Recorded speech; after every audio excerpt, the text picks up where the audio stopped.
Students, मैं Sanjay sir class 9 के lesson 2 में आज लास्ट टॉपिक है कंजर्वेशन ऑफ मोमेंटम। तो कंजर्वेशन ऑफ मोमेंटम के विषय में जानेंगे। कहता है when two bodies act upon one another their total momentum remain constant and provide no external force are acting. कहता है जब दो बॉडी है ना, जब दो बॉडी एक दूसरे से टकराता है तो उसका टोटल मोमेंटम जो है कांस्टेंट होता है, कोई एक्सटर्नल फोर्स उस पर एक्ट नहीं करता है ना। यही कहता है। इसका मतलब ये हो गया कि मोमेंटम नेवर बी क्रिएटेड और नॉट बी डिस्ट्रॉयड। ना ही मोमेंटम जो है क्रिएट होता है और ना ही डिस्ट्रॉयड होता है। यानी इसका कहने का जो मेन इसका थॉट है कि टोटल मोमेंटम जो है रिमेन कांस्टेंट। टोटल मोमेंटम जो है रिमेन कांस्टेंट रहता है। इसका मतलब ये हो गया कि ना तो मोमेंटम क्रिएट होता है और ना ही मोमेंटम डिस्ट्रॉयड होता है। ठीक है, तो ये पॉइंट जो है आपको इस पे काम करेगा। अब रहा गया कंजर्वेशन ऑफ मोमेंटम जो है, ये कंजर्वेशन ऑफ मोमेंटम जो है principle of Newton's third law of motion कहता है। According to Newton's third law of motion, और Newton third law of motion क्या करता है, F1 equal to minus F2, यानी इक्वल एंड अपोजिट फोर्स है ना। न्यूटन थर्ड लॉ के अनुसार जो है ये काम करता है। तो इस तरह से कंजर्वेशन ऑफ मोमेंटम जो है न्यूटन थर्ड लॉ पे काम करेगा। तो इसके लिए एग्जाम्पल है, आइए देखते हैं एग्जाम्पल क्या है। एग्जाम्पल है let two bodies a truck and car are moving in same direction but different speed. दो बॉडी ट्रक और कार है जो एक ही दिशा में मूव कर रहा है, लेकिन उसका स्पीड जो है डिफरेंट है। मान के चलिए let mass of truck equal to m1 and velocity of truck u1। ये इनिशियल वेलोसिटी ऑफ ट्रक है। उसी तरह से इनिशियल मोमेंटम क्या हो जाएगा, तो फिर इनिशियल मोमेंटम हो जाएगा m1 u1।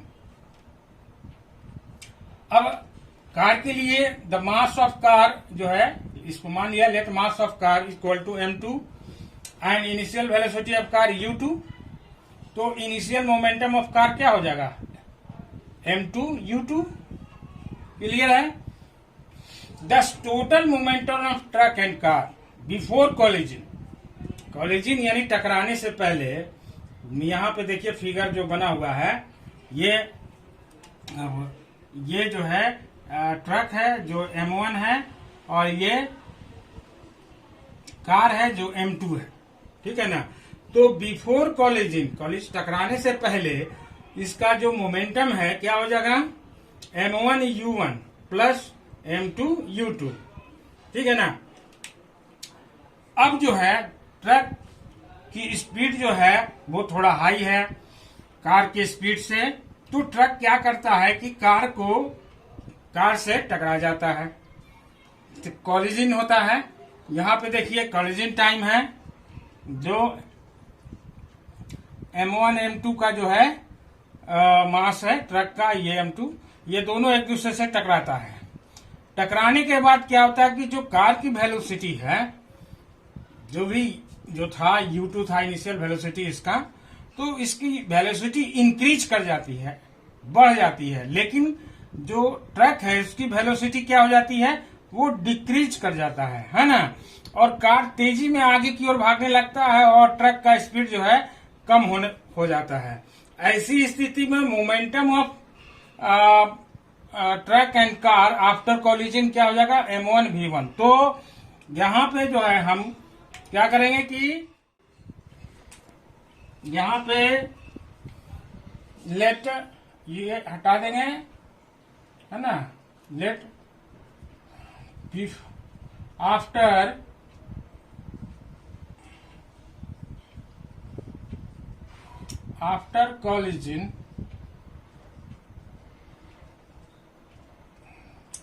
Collision velocity of truck क्या हो जाएगा, v1, है ना। तो इसका क्या हो जाएगा, फाइनल मोमेंटम फाइनल मोमेंटम क्या हो जाएगा, m1v1। उसी तरह से यहां पे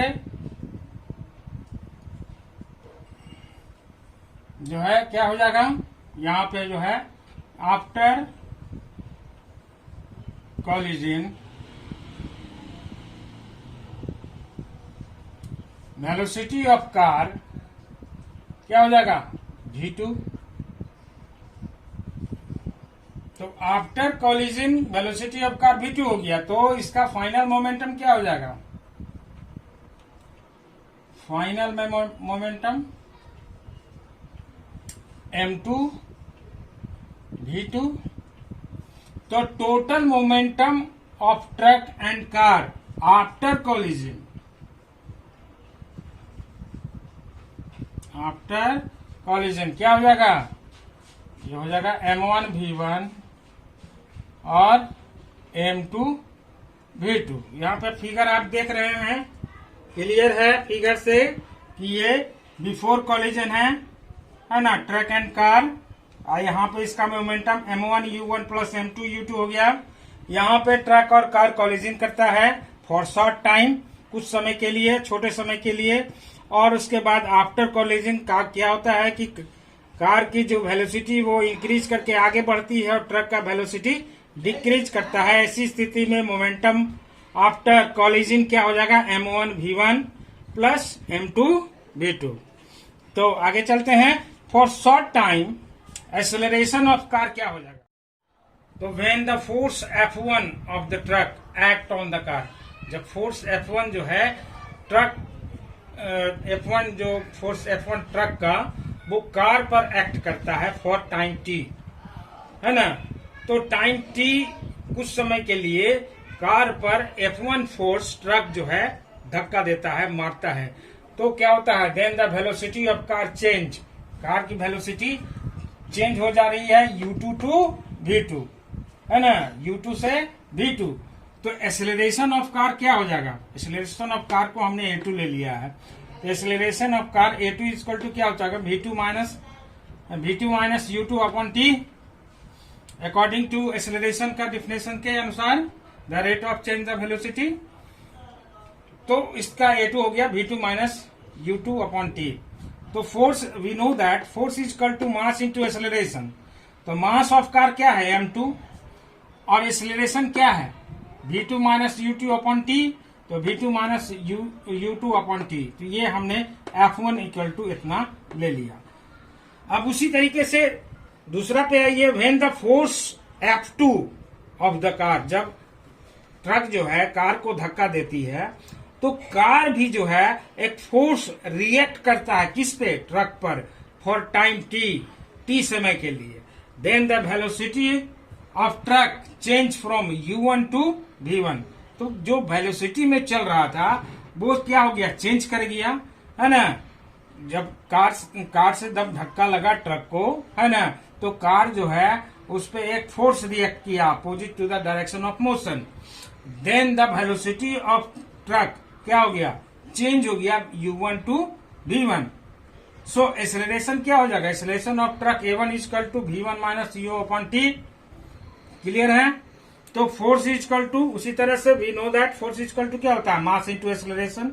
तो मास ऑफ ट्रक कितना हो गया, m1 इंटू एक्सेलरेशन कितना होगा, v1 minus u1 upon t।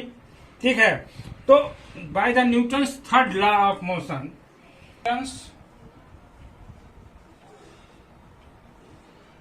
Third law,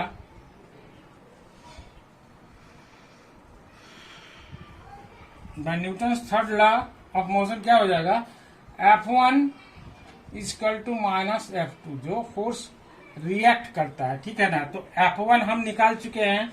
F1 हमारा पास कितना है, F1 आपका हमारे पास है, F1 है m2 into v2 minus u2 upon t। ठीक है। और F2 क्या हो गया, F2 चूंकि माइनस निगेटिव साइन है तो ये पहले निगेटिव लगाएंगे, उसके बाद यहाँ पे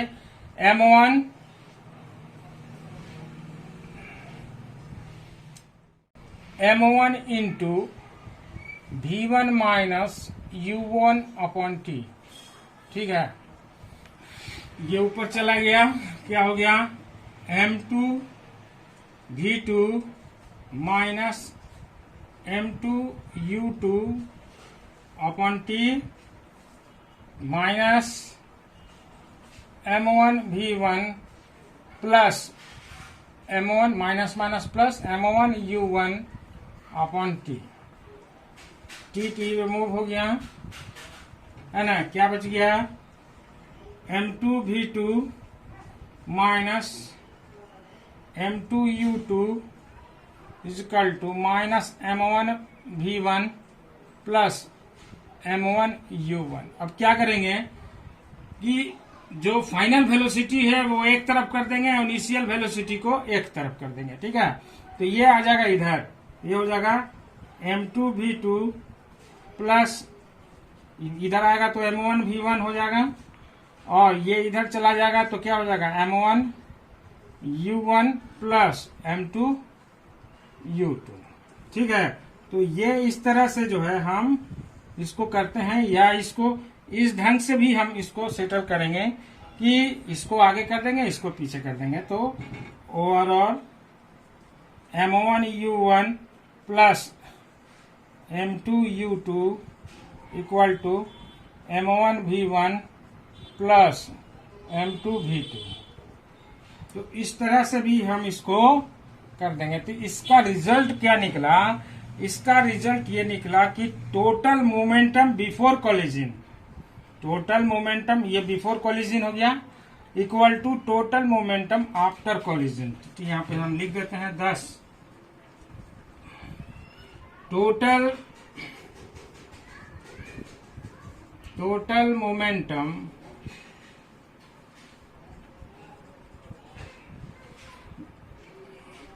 equal to before collision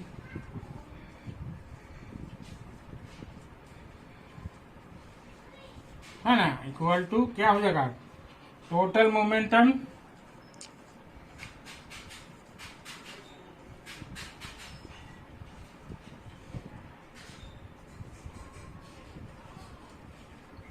after collision.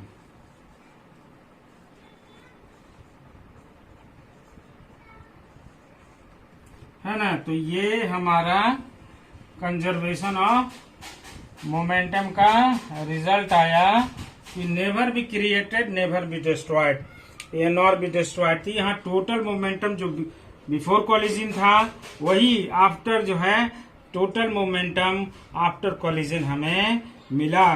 कोई भी मोमेंटम जो है ना तो डिस्ट्रॉय हो रहा है और ना ही गेन कर रहा है। तो इस तरह से हम कंजर्वेशन ऑफ मोमेंटम का ये फार्मूले से, इस फार्मूले से जो है हम न्यूमेरिकल को बनाते हैं। ठीक है ना, तो न्यूमेरिकल पे काम करेंगे। कहता है एक hockey ball of mass 200 grams travelling at 10 metre per second. Hockey ball है 200 ग्राम का जो 10 मीटर पर सेकेंड पर वो ट्रैवल कर रहा है, स्ट्रक बाय हॉकी स्टिक, और इसको हॉकी स्टिक से उसको मारा जाता है। So as a return along its original path, और वो जो है अपने ओरिजिनल पथ पर with the velocity 5 metre per second की स्पीड से जो है वो ओरिजिनल पथ पे लौट रहा है। तो calculate the change of momentum accord in motion of the hockey ball by the force applied by the hockey stick. ठीक है ना, तो यहाँ पे जो फोर्स जो अप्लाई किया गया है वो और जो चेंज ऑफ मोमेंटम है वो हमको निकालना है ना। तो सबसे पहले जो है मास ऑफ बॉल कितना है, मास ऑफ बॉल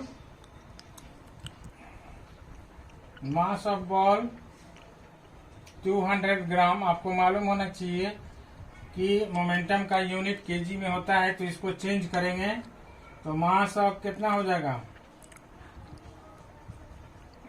1000, 0.2 kg आ गया। और इसका जो इनिशियल मोमेंटम है कितना है, initial sorry initial velocity, initial velocity कितना आ जा रहा है इसका, मान के चलिए इनिशियल वेलोसिटी भी कितना है 10 मीटर पर सेकेंड, ठीक है ना। तो इनिशियल मोमेंटम कितना हो जाएगा,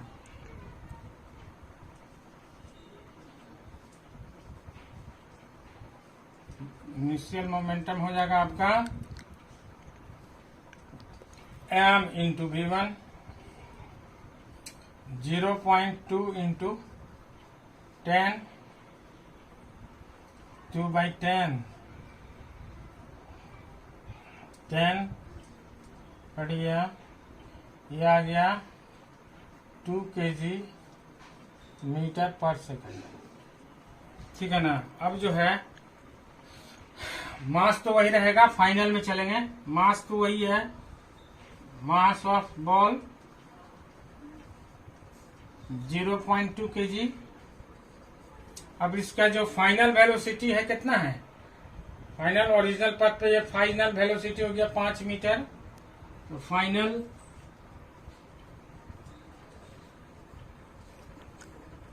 वेलोसिटी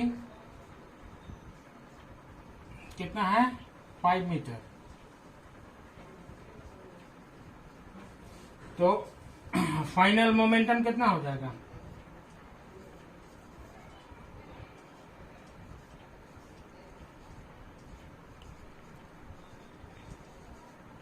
हो जाएगा मास इंटू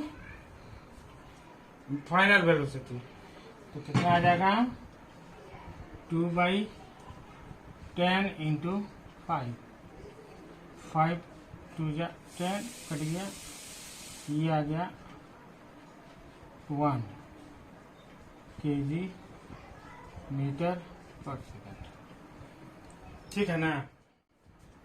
तो इस तरह से फाइनल मोमेंटम हम निकालते हैं। अब आगे देखते हैं फिर फाइनल मोमेंटम कितना आ गया 1 kg मीटर पर सेकंड। यहाँ पे कुछ छूट रहा है, यहाँ पर फाइनल वेलोसिटी जो है वो माइनस में आएगा, है ना। तो यहाँ पे माइनस आ गया, तो ये -1 हो गया,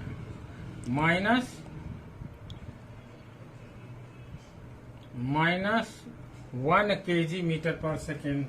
तो यहाँ the change of momentum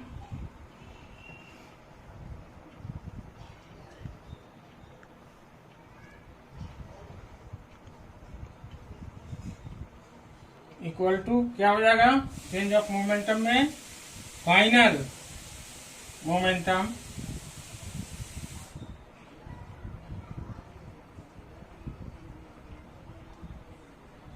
minus initial momentum,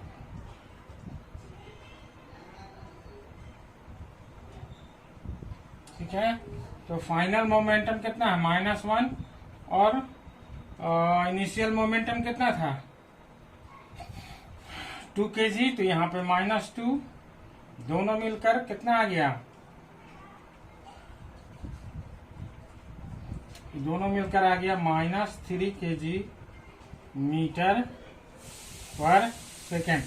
तो ये आपका जो है -3 kg मीटर पर सेकेंड आपका द चेंज ऑफ मोमेंटम आ गया। तो इसको हम लिखेंगे कैसे, 10 the change of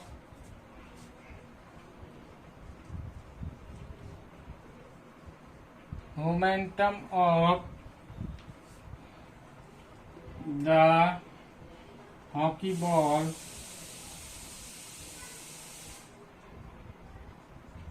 equal to 3 kg metre per second.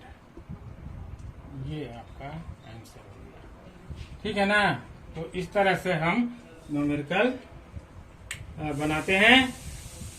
अगला वीडियो में और भी न्यूमेरिकल आपको हम बना के दिखाएंगे, है ना। तो इस तरह से प्रैक्टिस कीजिएगा।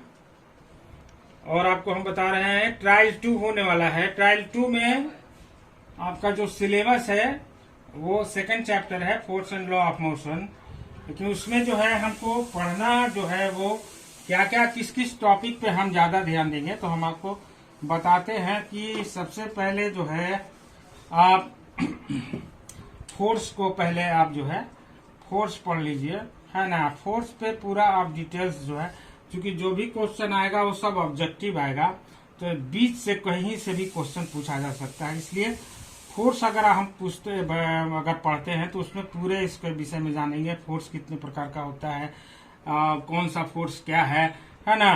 तो इसके पूरे डिटेल्स और उसकी यूनिट भी हमेशा आपको ध्यान में रखिएगा। दूसरा है कि डिफरेंस वगैरह तो है ही है, लेकिन वो चूंकि रिटन एग्जामिनेशन नहीं हो रहा है इसलिए डिफरेंस वगैरह नहीं आएगा, जो भी आएगा ऑब्जेक्टिव आएगा। उसके बाद न्यूटन्स लॉ ऑफ मोशन आप पढ़ लीजिए, है ना। न्यूटन्स लॉ ऑफ मोशन तीनों पढ़ लीजिए। तो ये तीनों में से कोई ना कोई ऐसा क्वेश्चन आपको रहेगा इस लॉ में से जो ऑब्जेक्टिव ही रहेगा, जो इससे रिलेटेड हो, तो वो आपको ऑप्शनल में मिलेगा। तो उस तरह से आप काम कीजिएगा।